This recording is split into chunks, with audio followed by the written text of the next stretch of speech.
오늘 고린도후서 4장 11절의 말씀을 가지고 이유 없는 고난이라는 제목으로 우리가 같이 은혜를 나누고자 합니다. 우리는 지금 사순절의 시간을 지나가고 있습니다. 이 사순절이라 하면요, 부활절 절까지 6번의 주일을 제외한 40일을 우리가 사순절이라고 우리가 말하며 지키고 있습니다. 이 40이라는 숫자는 고난, 시련, 인내, 이것을 상징하는 숫자예요. 이스라엘 백성이 출애굽할 때 광야에서 살았던 시간이 얼마나 되죠? 40년이라는 시간이거든요. 그렇게 40이라는 숫자는 고난을 뜻하게 되죠. 오늘 우리는 사순절의 의미 중에서 이 고난이라는 것에 대해서 우리가 살펴보고자 합니다. 우리가 인생을 살다 보면요, 크고 작은 고난을 다 당하게 돼요. 우리가 다 이렇게 앉아있지만 이 안에서도 다 모두 다 고난을 당하고 있어요. 때로는 힘듦이 있고 어려움이 있고, 때로는 그것이 해결되고, 또 해결된다 싶으면 또 어려움이 찾아오고, 크고 작겠지만 우리는 다 고난 가운데 인생을 살아가게 되죠. 고난을 당하면 의례적으로 내가 무슨 잘못을 했나 보다, 내가 뭔가 문제가 있나 보다, 내가 무슨 죄를 졌나 보다, 그러니까 내게 고난이 다가오지 라고 생각을 해요. 다른 사람도 그렇게 생각하죠. 저 사람 뭔가 문제가 있으니까 저런 고난을 당하지, 저렇게 어려움을 당해, 예수 믿는데도 저렇게 어려움을 당해, 저 사람 뭔가 잘못이 있었어야 라고 생각을 해요. 그러면 우리 삶 가운데 아무런 이유 없이 고난이 다가온다면 여러분 어떠시겠어요? 목사님, 저는 아무런 고난 없이, 이유 없이 고난이 다가와도 좋습니다. 여러분 계시면 손 들어보세요. 오늘부터 여러분 고난이 많아지라고 제가 열심히 기도해 드릴게요. 내가 아무 이유도 없는데 여러분 고난을 당한다고 생각해 보세요. 그러면 생각할까요? 혹시 하나님 나를 버리지 않았나? 하나님 나를 떠나지 않았나? 하나님이 안 계시진 않나? 왜 내가 예수를 믿는데도 왜 내가 이렇게 고난을 당하지? 아무런 내 삶 가운데 문제가 없는데도 왜 나는 고난을 당하며 인생을 살아가지? 왜 오늘 우리는 아무 이유 없이도 우리가 고난을 당하느냐에 대해서 같이 생각을 한번 해봅시다. 첫 번째로는요, 왜 우리가 아무 이유 없이 고난을 당하냐? 구원의 능력을 위해서 우리가 그렇게 고난을 당하는 거예요. 주님의 구원의 능력을 나타나기 위해 아무 이유 없이 우리에게 고난이 다가온다는 거예요. 예수님께서 제자들과 함께 이 거리를 걸어갑니다. 그런데 한 맹인이 있었어요. 그래서 제자들은 전통적인 생각으로 예수님께 물어봐요. 예수님, 저 사람의 죄 때문에 맹인이 됐습니까? 아니면 조상의 죄 때문에 맹인이 됐습니까? 대부분 사람들은 잘못되면 누구 탓이에요? 다 조상 탓이에요. 내 잘못은 전혀 없어요. 다 조상이 잘못돼서 내가 잘못했어, 이렇게 말해요. 제자도 그렇게 물어봤어요. 저 사람 죄예요? 아니면 조상 탓이에요? 예수님이 말해요. 그 둘 모두의 죄도 아니다 라고 대답을 해요. 아니 그러면 자기 죄도 아니고 조상의 죄도 아니면 이 사람이 왜 맹인으로 태어났냐는 거죠. 그럼 왜 그렇습니까, 예수님? 그러면 저 사람은 왜 맹인이 됐을까요? 주님이 이렇게 대답해요. 하나님의 영광을 나타내기 위해서 이렇게 맹인으로 그는 태어난 것이다. 하나님의 영광을 위해서 그는 아무 잘못도 없어요. 조상의 잘못도 없어요. 그런데 맹인으로 태어났대요. 여러분의 잘못도 없어요. 여러분의 조상에 아무런 죄도 없어요. 그런데 나는 그러면 아무 이유 없이 하나님께 고난을 받겠습니다. 여러분 그렇게 생각하시는 분 계세요? 나만 아니면 돼, 그렇겠죠. 하나님의 구원의 능력도 나타나는데 나만 아니면 돼, 다른 사람 하세요. 그렇게 그런 생각이 되죠. 주님께서 말씀하시기를, 맹인된 이 사람은 하나님의 기적을 행하시는 그 하나님, 맹인의 눈도 뜨게 하시는 하나님을 알게 하시기 위해서 이 사람을 맹인으로 태어나게 만들었다는 거예요. 여러분 그러면 뭔가 이 사람은 좀 불쌍하지 않아요? 하나님의 구원하시는 능력을 나타내는 것도 중요해요. 하나님의 영광을 위해서 이 사람을 치료한 하나님이다 라는 것을 보여주는 것도 중요하지만, 내가 그 사람이 됐다고 하면 여러분 기분 좋겠어요, 안 좋겠어요? 아무도 기분 별로 안 좋죠. 하나님의 구원의 능력을 나타내는 것은 당연하다고 생각하지만 내가 받는 것은 아무도 원하지 않아요. 우리가 예수님을 열심히 믿어요. 수십 년을 믿었어요. 그래도 구원의 능력 때문에 내가 아무 고난 없이 내가 이 하나님의 이 고난을 받는다. 별로 뭔가 탐탁지 않죠. 이 사람의 모습을 볼 때는 아유 뭔가 좀 안 됐어요. 왜 하나님이 하필 그 사람을 택해서 왜 맹인으로 태어나게 하셨을까? 그 사람 불쌍하죠. 뭔가 손해보는 것 같아요. 다른 사람을 위해서 그 사람이 희생해야 되는 뭔가 불합리한 것 같아요. 그러나 여러분, 그 사람이 이 땅 가운데 하나님의 영광을 위해서 맹인으로 살았어요. 그러면 하나님이 그 사람을 그냥 내버려 둘까요? 반드시 아마 잘은 모르겠지만 천국에 가서 하나님이 그 사람에게 더 큰 축복을 주지 않을까 생각이 되죠. 그러면 하나님은 왜 사람에게 하나님의 영광을 나타내려고 사람을 힘들게 만드냐? 하나님은 사람만 그렇게 만들지 않았어요. 예수님 자신이 이 땅 가운데 오셔서 스스로 고난받으시고 우리 때문에 십자가에 달려 돌아가시게 된 거죠. 하나님의 영광을 위해서 여러분이 그런 고난의 삶을 살아라고도 싫다고 하셨어요. 그런데 주님은요, 여러분의 죄 때문에 이 땅 가운데 오셔서 스스로 목숨을 다 내놓으시고 십자가에 돌아가신다는 거죠. 뭔가 반대로 되지 않을까요? 내가 정말 하나님의 뜻 가운데 그 사명 가운데 내가 살아가는 사람이 되어야 되지. 하나님이 나 때문에 십자가에 달려 돌아가시는 그 모습 가운데만 내가 생각만 하면서 살아가면 안 되는 거죠. 그 사람이 맹인으로 태어났기 때문에 하나님의 영광이 나타나요. 그 사람을 예수님이 고쳐줌으로 인해서 하나님은 이 눈을 못 뜬 사람도 치유하시는 하나님이다라는 것을 우리가 나누면서 할렐루야 하나님을 외쳐요. 그러면서 나의 문제도 하나님이 해결할 수 있겠구나. 맹인을 눈뜨게 하신 하나님이 내 삶의 문제 가운데도 반드시 하나님이 해결할 수 있겠구나라는 것을 우리가 생각하게 되죠. 전능하신 하나님, 그것을 증명하기 위해서 하나님께서 그를 사용하게 된 것이죠. 그가 맹인이 되어서 주님이 고쳐주시기 때문에 오늘 우리가 또 이렇게 그 사람을 생각하며 그 주님의 능력을 생각하며 설교할 수 있고 들을 수 있고 그것을 들으며 우리의 믿음을 또 다시 한번 다짐할 수 있는 거 아니겠습니까? 우리는 싫지만 누군가는 그 하나님의 영광을 위해서 삶을 살아야 되는 거고, 우리는 다 여러분 서로를 위해서 죽으라면 못 죽겠지만 우리를 대신해서 예수님은 이 땅 가운데 오셔서 십자가를 지셨다라는 사실입니다. 오늘 우리가 읽은 성경을 다시 한번 보면 우리가 항상 예수를 위하여 죽음에 넘겨짐은 예수의 생명도 우리의 죽음의 육체에 나타나게 하려 함이라 라고 말씀하고 있네요. 예수님을 위해서 우리 삶 속에 죽음이 다가온다는 거예요.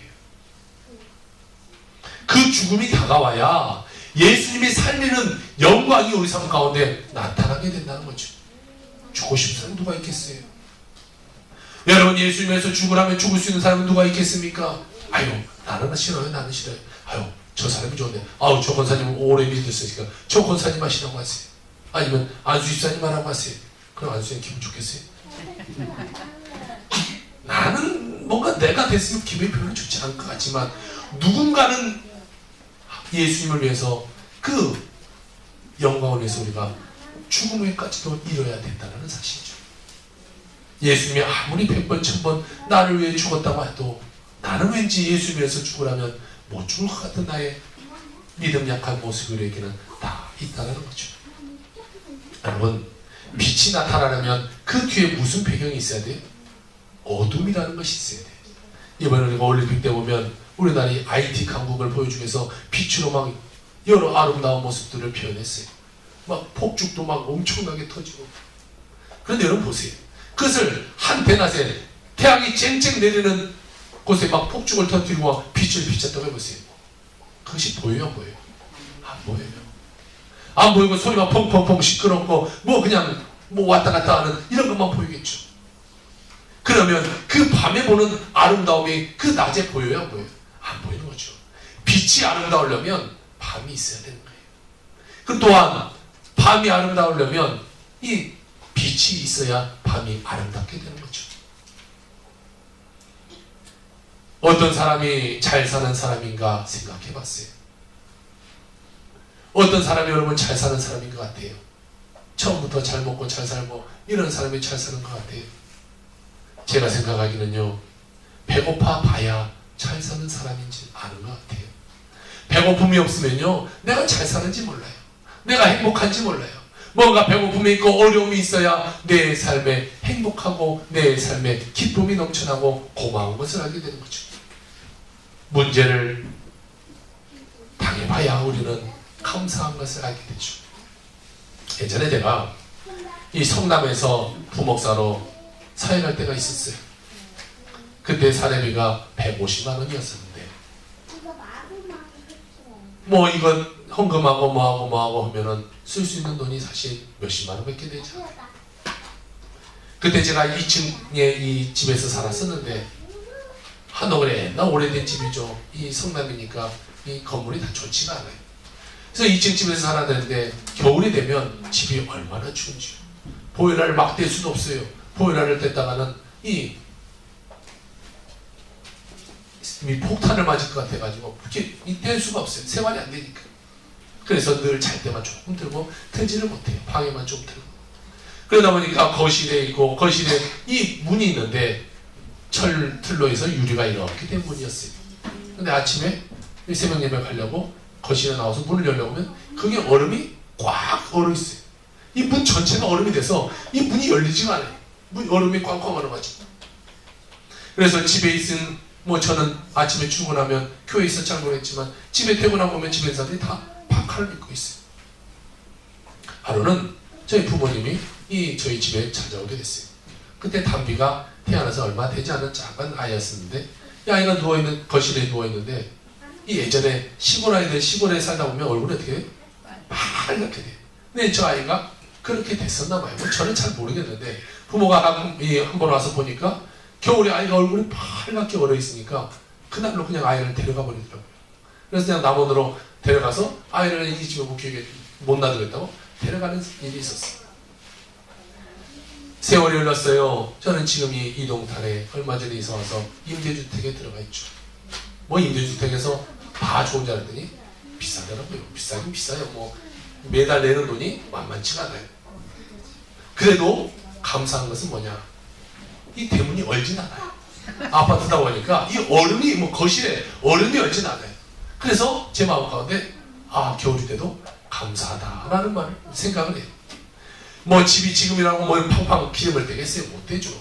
거실 뭐 20도 이렇게 많잖아요. 20도 해놓으면차 이 보일러가 거의 돌아가지가 않더라고요. 그렇게 살지만 그래도 감사한 거예요. 왜? 예전에 그 얼었던 대문이 생각나기 때문에 그 예전에 추워서 집에서 막 덜덜덜 떨고 있던 그것이 생각나기 때문에 지금의 감사가 생각나게 됩니다. 예전에 제가 어려움이 없었어 봐요. 대문이 꽁꽁 얼었던 얼음이 없고 더 따뜻하게 살았는데 지금 제 생활이 그렇게 된다면 감사하겠어요? 불평하겠죠.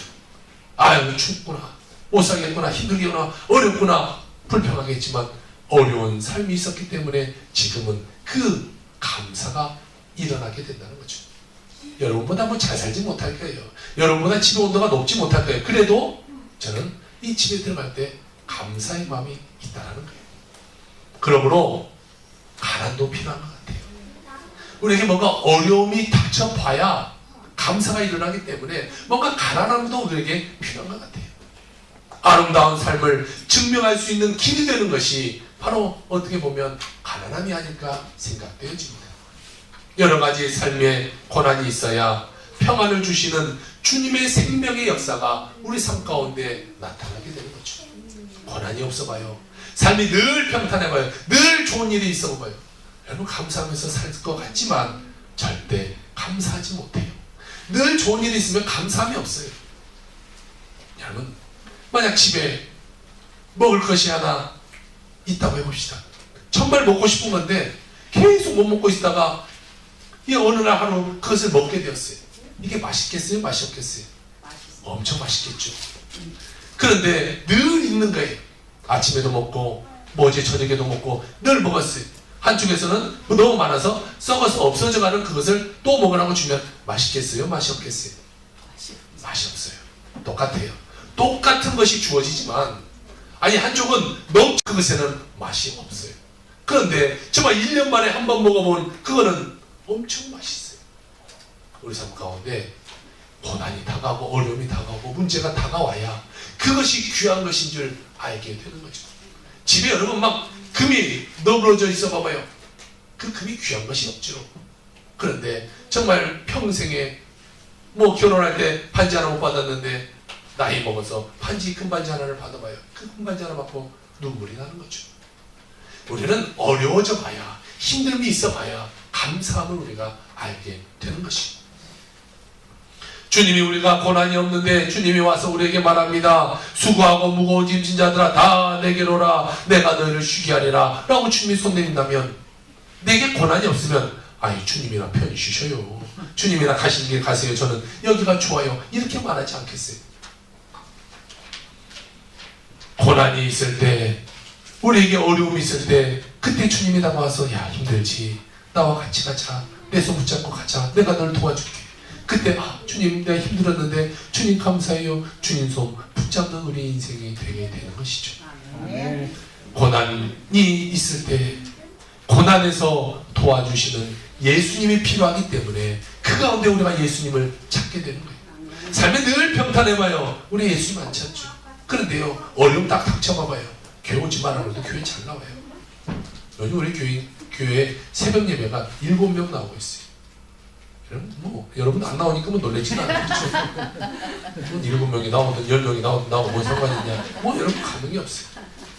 맨 처음 저희 교회가 새벽 예배 시작한 것이 저희 교인이 아니라 타 교인으로 인해서 새벽 예배가 시작됐어요. 한 분을 가지고 정말 오랜 시간 됐어요. 그러다 우리 이성수 권사님 오셔서 2분 가지고 열심히 해요. 때로는 한 분 안 나오고 한 분 안 나오고 이러면 한 분씩 놓고 하죠. 그러다가 우리 연집사님이 와서 3명이 번갈아 가면서 이렇게 나오시면서 또 예배를 해요. 그러다가 이 다른 교인들도 오고 다른 교인들이 비중이 더 많았었어요. 그런데 요즘은 우리 교인 비중이 훨씬 더 많아졌어요. 우리 교인이 7명이 나와요. 와, 한번 해주면 안 돼요? 우리가 지금 10명의 새벽 예배자를 놓고 기도하는데 3명이 더 필요한 것 같아요. 우리가 이런 어려움이 있고 고난이 있으니까 찾아오는 거예요. 새벽 예배 다 편안해 보세요. 오겠어요? 안 와요. 뭔가 문제가 있으니까 오는 거죠. 우리 주일사님에도 딸의 문제가 있으니까 새벽 예배를 나오는 거예요. 아니 다 막 기도하기 전에 다 잘 됐어요. 새벽 예배 나와야 안 나와요? 목사님 나와야 안 나와요? 대답이가 곤란해요. 그렇죠? 우리가 어려움이 없으면 누가 새벽 예배를 나오겠어요? 그 새벽에 정말 꿀잠 자는 그 시간에 누가 새벽 예배를 나오겠어요? 돈 주고 나오라도 못 나와요. 그런데 어려움이 닥쳐봐요. 힘듦이 닥쳐봐요. 나오지 말아버려도 나와요. 주님 나 좀 도와달라고 나오는 거예요. 그러니까 우리에게는 때로는 이런 고난이 조금 필요한 것 같기도 해요. 우리의 인생의 배가 풍랑을 만나도 우리 삶 가운데요, 예수님만 딱 모시고 있으면 만사 오케이. 예수님 옆에 있으면 뭔 문제가 일어나지 않아요. 근데 문제는 예수님이 안 계신 것이 아니라 예수님이 계세요. 예수님이 계신데도 우리 삶 가운데 문제가 일어난다는 거죠. 내가 예수 믿어요. 여러분 다 예수 믿어요. 예수 믿으니까 문제가 안 일어나던가요? 나 예수 믿고 문제 한 번도 안 일어났다. 그럼 여기 나와서 설교 제가 앉아서 들어야 돼요. 우리 삶은 다 문제가 일어나요. 제 삶에도 늘 문제가 일어나요. 어려움이 닥쳐와요. 예수님이 안 계서가 아니라 예수님이 계시는데도 문제가 일어난다는 거죠. 제자들이 하루는 예수님을 모시고 이 바다를 건너갑니다. 그런데 예수님이 옆에서 뭐하고 계세요? 주무시고 계세요. 예수님은 참 잠을 잘 잤던 것 같아요.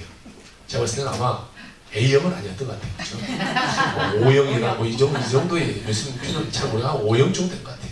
그냥 거기서 풍랑이 다가오는데 예수님은 쿵쿵대고 주무시고 계세요. 자, 생각해 봅시다. 제자들은 누구와 함께 있어요? 예수님과 함께 있어요. 가까이 있어요? 멀리 있어요? 뭐 배가 얼마나 컸겠어요. 조그만 배였겠죠. 그래서 예수님은 옆에서 주무시고 가까이 있어요. 그런데 가까이 예수님을 모시고 있는데 뭘 만나요? 풍랑을 만나요. 아니 예수님과 함께 있는데, 예수님과 가까이 있는데 왜 풍랑을 만나요? 여러분 예수님 믿는데 왜 어려움을 닥쳐요? 왜 힘듦이 있어요? 문제는 뭐예요? 예수님이 지금 뭐하고 계시다? 주무시고 계신다는 건 문제죠. 제자들이 예수님을 주무시게 놔두면 안 돼요. 예수님 하늘 얘기해 주세요. 예수님 우리에게 좋은 말씀 해주세요. 예수님을 잠자지 못하도록 계속해서 예수님을 깨웠다면 그때 풍랑을 만났을까요? 안 만났을까요? 잘 모르지만 아마 안 만든 것 같아요, 제 생각에는.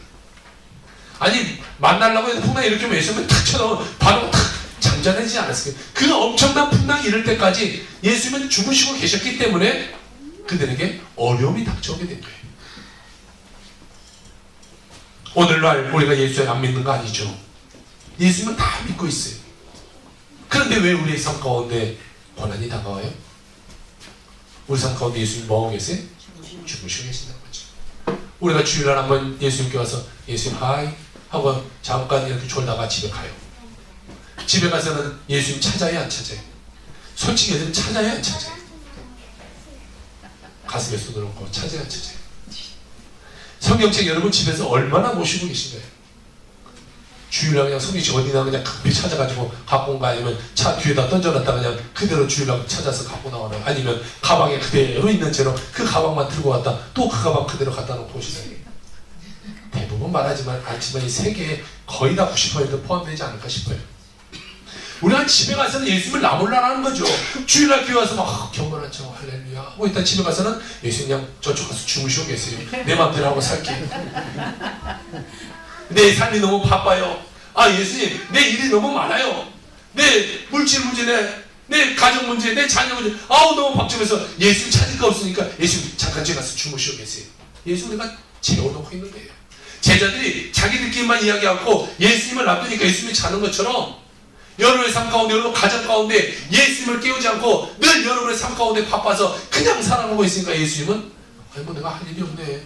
내가 뭐 날 찾지도 않고 뭐 얘기 들으려고 하지도 않고 그냥 자야겠다. 예수님이 주무시고 계신다는 거죠. 예수님을 상대해 주지 않아요. 여러분 가정 가운데 상대해 주지 않아요. 찾진 않아요. 예수님을 상대해 주려고 예수님을 깨우려면 어떻게 해야 되겠어요? 회개해야 돼요. 기도해야 돼요. 찬양해야 돼요. 우리 삶 가운데 이 집에서의 이 말씀이 살아 움직일 수 있도록 뭐 찬양을 같이 틀어놓고 부른다든지 아니면 예배를 드린다든지 뭔가 이런 예수님을 깨우는 일이 계속해서 일어나야 되는데 나의 가정에서는 예수님을 깨우려 하지 않아요. 요즘의 사람들은 자기 집을 좀 오픈하기를 싫어해요. 그러다 보니까 구역 예배를 자기 집에서 드리려고 해요, 안 해요? 안 해요. 다른 집에서 해요. 그냥 이번 주 귀찮아. 오면 청소해야 되죠. 뭐 해야 돼. 귀찮은 거예요. 내 집을 보여주기가 귀찮은 거예요. 그냥 다른 집에서 해요. 그냥 교회에서 해요. 그냥 아예 몰라. 일단 여기서 해요. 우리가 1년에 2번 우리가 대신방을 하는데 대신방 할 때도 대부분 이번에 그냥 한번 패스해요. 나 너무 힘들어요. 이래요 저래요. 그냥 지나갔으면 좋겠어요 라고 말을 해요. 예수님을 계속해서 재워두도록 우리가 만들어 놓은 거죠. 어떻게든 예수님을 깨워서 막 구역예배도 하고 신방도 하고 어떻게든지 막 해서 예수님이 내 삶 가운데 깨어나서 내 가정을 돌봐줄 수 있도록 해야 되는데 그냥 예수님을 주무시고 계세요. 혹시나 예수님 그냥 감식일이 하고 있겠어요. 예수님 깰까 두려운 거예요. 예수님 깰까 두려운 거예요. 여러분 우리 삶 가운데 우리 가장 큰 예수님이 깰 수 있도록 우리가 만들어야 되는 것이죠. 두 번째 그러면 우리가 왜 아무 이유 없이 고난을 받느냐? 주님을 찾게 하기 위해서 그래요. 우리가 등 따뜻하고 배부르면 예수님 찾아요 안 찾아요? 안 찾아요. 아이고 할렐루야 감사해요. 안 찾아요. 우리가 배부른데 뭘 예수님 찾아요? 등 따스고 배부르면 침대나 찾지 뭘 예수님을 찾겠어요? 고난 당해야 해답을 가진 예수님을 찾아오지요. 고난이 없는데 우리가 예수님을 찾아올 리가 없죠. 십자가의 대속의 은혜의 하나님 대신 예수님을 우리가 찾을 때는 뭔가 내가 고통당하고 힘들어야 그 대속의 예수님을 찾아가게 되는 것이 문제를 당해야 사람은 해답을 찾게 되는 것이죠. 문제가 없는데 여러분 왜 하나님 찾아요? 문제가 없는데 왜 예배 나와요? 문제가 없는데 뭐 새벽 예배 나올 이유가 뭐 있겠어요? 수요예배 금요예배 와서 막 철야하면서 우리가 기도할 이유가 뭐 있겠어요? 문제가 있어야 막 간절하죠. 문제 없어 봐요. 솔직히 간절함이 없어요. 내 삶에 갑자기 확 문제가 닥쳐요. 어려움이 확 닥쳐요. 그래야 막 기도가 막 하나님 나 좀 불쌍해 주세요. 기도가 간절해요. 문제가 다가와야 날 우리는 하나님을 찾게 되는 거예요. 우리는 낭패와 실망당한 뒤에 예수께 손들고 주님 나 도대체 안 되겠네요. 이제 주님이 내 삶을 좀 이끌어가세요. 그런 거지. 내가 강해져서는 절대로 주님이 일하지 못해. 마태복음 11장 28절 우리가 다 아는 말씀이자 한번 같이 합독해 봅시다. 시작. 수고하고 무거운 짐진 자들아 다 내게로 오라 내가 너를 쉬게 하리라. 할렐루야. 여기 보면 수고하고 무거운 짐진 자들이 오는 것이 수고하고 무거운 짐이 없는 사람은 짐을 벗어주는 예수님께 찾아오지 않는다는 거예요.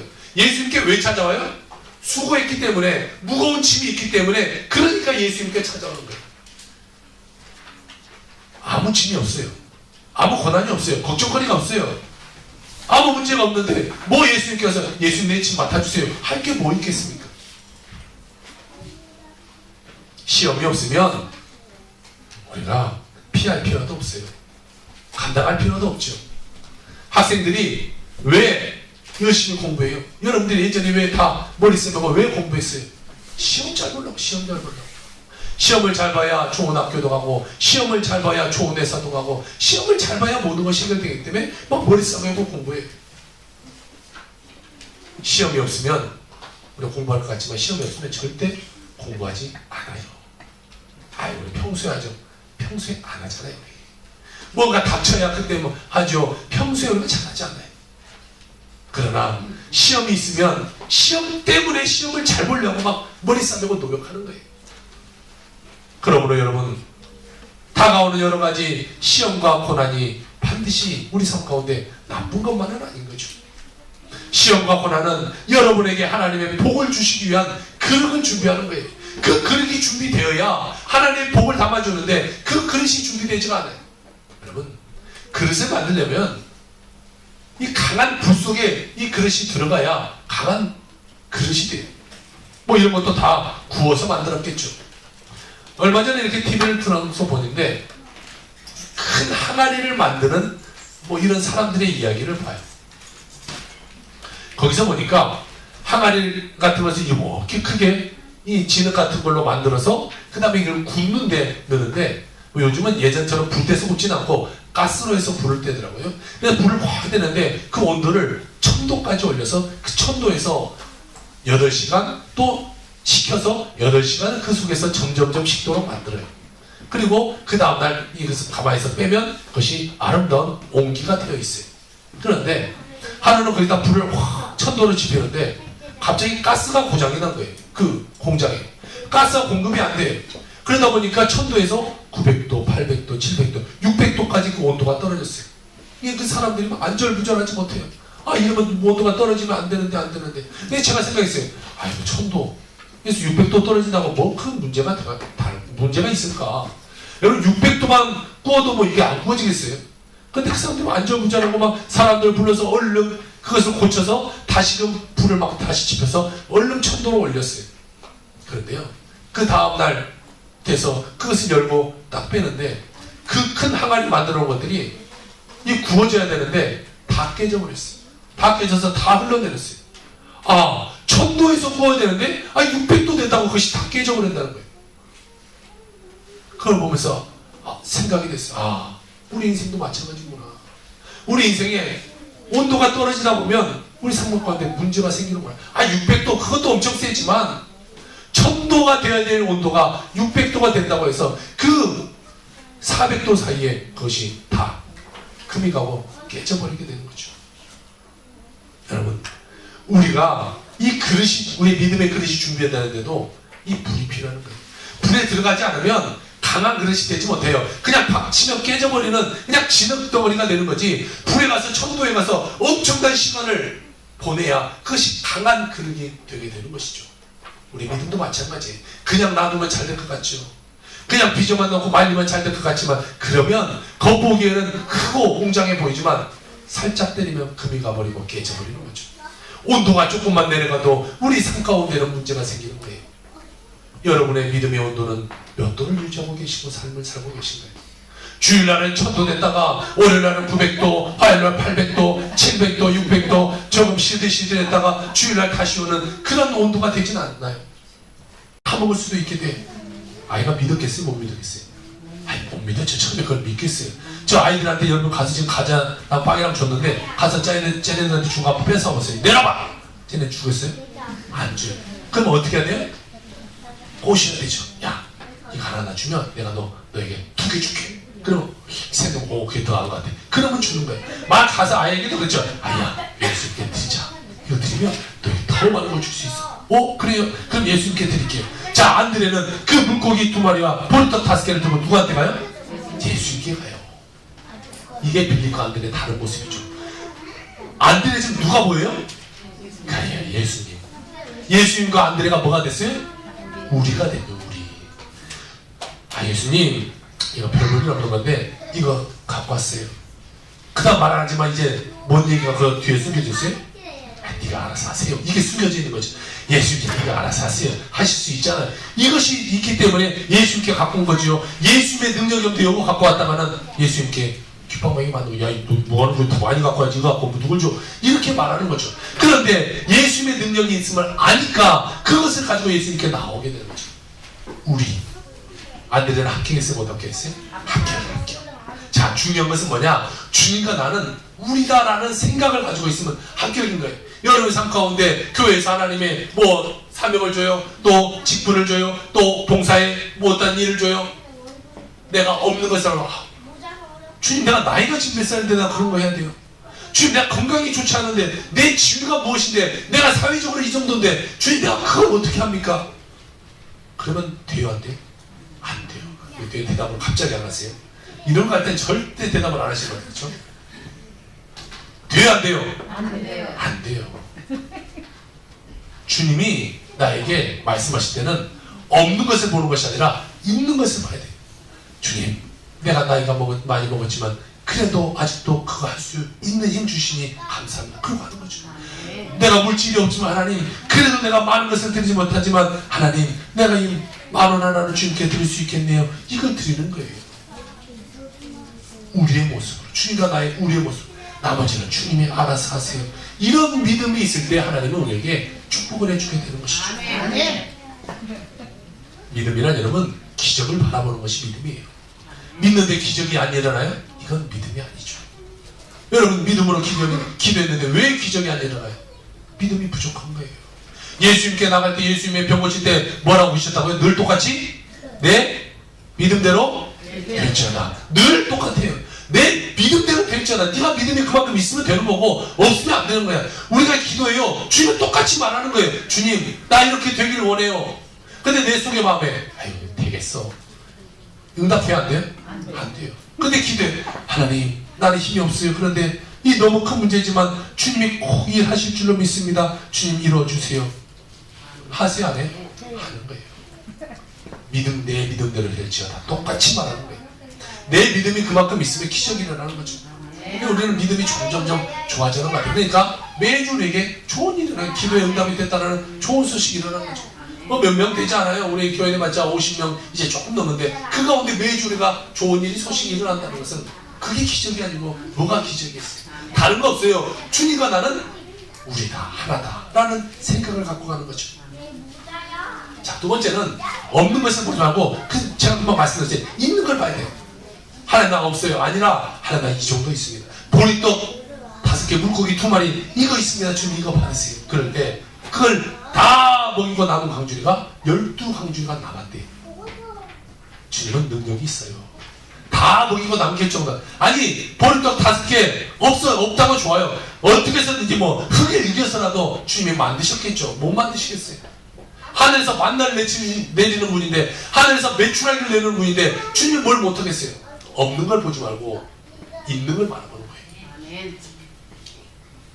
모세가 출애굽 때 기도하죠. 많은 사람들을 뭘 봐요? 앞에 지금 막고 있는 홍해, 뒤에 쫓아오고 있는 애국 군대를 바라봐요. 근데 모세는 뭘 바라봐요? 하나님을 바라봐요. 하나님, 나와 함께 하신 하나님, 기적을 베풀었어요. 그때 홍해가 갈라지는 거예요. 홍해에 넘어갔어요. 그들이 마실 물이 없대요. 기도하는 거예요. 물이 나와요. 그들이 배고프대요. 기도했어요. 하늘에서 만나가 떨어져요. 여러분, 하늘에서 만나가 떨어진 이유가 있어요, 없어요? 감나무 밑에서 입 벌리고 자면 어찌나 모르게 하나 들어올 수 있겠지만 이 사막에서 이 만나가 내려올 수도 없는 거죠. 하늘에 뭐 밀가루가 있어요? 하늘에 뭐 기름이 있어서 튀겨요?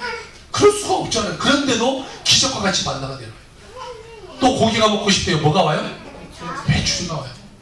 메추리가 매출 하면서 막 거리 다 날라와요. 그 갑자기 막 공중에 날아가는데 갑자기 이스라엘 백성에 대해서 힘이 빠져서 파독파독 땅에서 움직이지 못하고 있는 거예요. 그럼 사람들 와서 뭐 하면 돼?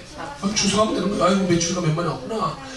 메추리가 얼마나 많이 왔는지 땅에 1m가 쌓인 정도 메추리가 왔어요. 이게 기적인 거예요. 하나님이 무엇을 못하겠어요? 없는 곳에서도 온 세상에 있는 메추라기 떼를 다 몰아서 그것에 보내줄 수 있는 하나님이 되는 것이죠. 그러니까 없는 거 보지 말고 있는 거 바라면 돼요. 하나님 나 없어요 못해요가 아니라 하나님 이거밖에 이거라도 하나님 받으세요. 이거라도 드릴 거예요. 이걸 하나님께 드립니다. 믿음으로 드릴 때 하나님 여러분의 삶을 축복해 주게 되는 것이죠. 빌립보서 4장 19절에 너희는 내게 배우고 받고 듣고 본받을 행하라. 그리하면 평강의 하나님 너와 함께 하시겠다는 말입니다. 하나님이 여러분이 하나님의 말씀 가운데 살면 하나님이 여러분에게 큰 복을 임하게 되게 되는 것이죠. 우리는 늘 사람에게도 복을 나눠주는 인사는 돼요. 외국 사람들 늘 인사하죠. God bless you, God bless you. 뭔 말이에요? 축복합니다 라는 말이죠. 영어 안 배우셨어요? 축복합니다 이 말이에요. 우리나라 사람들은 어떻게 인사해요? 안녕하세요. 우리 안녕하세요. 이건 예전에 이 전쟁 가운데 이 돌아가신 분이 많다 보니까 아유 밤새 안녕하시죠. 안 돌아가시고 사셨네요. 그런 인사죠. 근데 계속 안녕하세요. 안녕하세요. 계속 인사하면 뭔가 저 사람 나 죽기를 바라라. 뭐 이런 생각이 들기도 해요. 또 우리나라 인사는 뭐가 있어요? 그렇죠. 식사하셨어요. 진짜 주셨어요. 예전에 먹을 것이 없으니까 아침 드셨어요? 점심 드셨어요? 뭐 이것이 인사예요. 그런데 영국 가서 이런 인사하면 큰 신뢰가 된다는 거 이거 아세요? 영국 가서 식사하셨어요? 그러면 이 사람이 미쳤나? 지금 내가 어떤 사람인데 밥 못 먹고 다니는데 아침 못 먹고 다니는 사람 좀 거지같이 보여? 뭐 이렇게 그들은 생각한대요. 그러니까 이런 인사보다 우리가 축복합니다. 하나님으로 축복합니다. 이런 인사 얼마죠? 우리는 축복을 빌어주는 사람이 돼야 돼요. 축복을 빌어줘야 그 축복의 공동체가 우리가 하나가 되고 우리가 하나님의 축복 가운데 살아가게 되는 거죠. 세 번째로는 우리가 우리를 시험하시는 하나님의 모습을 보게 돼요. 히브리서 12장 2절에 보니까 믿음의 주 온전케 하시는 인 예수를 바라보자. 그는 그 앞에 있는 기쁨을 위하여 십자가를 참으사 부끄러움을 기르지 아니하시더니 하나님의 보좌 우편에 앉으셨다라고 말하고 있어요. 우리에게는 갈보리 십자가에서 예수님의 몸 찢고 피 흘려 못 박히셔서 우리를 위해서 돌아가신 그 예수님을 바라봐야 되는 거죠. 예수님이 왜 이 땅 가운데 오셨겠어요? 왜 이 우리가 형상화로 만들어가는 못에 찔림을 당하여 예수님이 왜 죽어야 하겠습니까? 여러분이 그 예수님을 바라보게 하기 위해서 그 십자가에 달려 나를 위해서 돌아가신 그 예수님, 온몸에 피를 흘려주신 그 예수님, 그 예수님을 바라보면서 나도 예수님처럼 삶을 살아야 되지, 나도 다른 사람을 위해서 희생하는 삶을 살아야 되지, 예수님처럼 많은 사람에게 빛과 소금이 되는 역할을 해야 되지 라고 바라보며 살아가라고 주님 우리에게 보여주신 거죠. 하나님은 이것을 통하여 내가 너와 함께 있는지를 시험해 보는 거예요. 네가 그런 개념을 갖고 사느냐?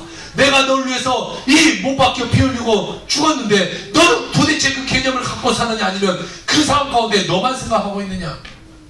무슨 일을 돼? 내가 해야 돼. 내가 해야 돼. 내가 해야 돼. 다른 사람 하든 말든 상관없어. 내가 해야 돼. 이 생각이 아니라 주님과 내가 함께할 때 승리할 수 있습니다. 이 생각을 갖고 있느냐를 주님은 바라보는 것이 뭐냐? 시험이라는 거예요.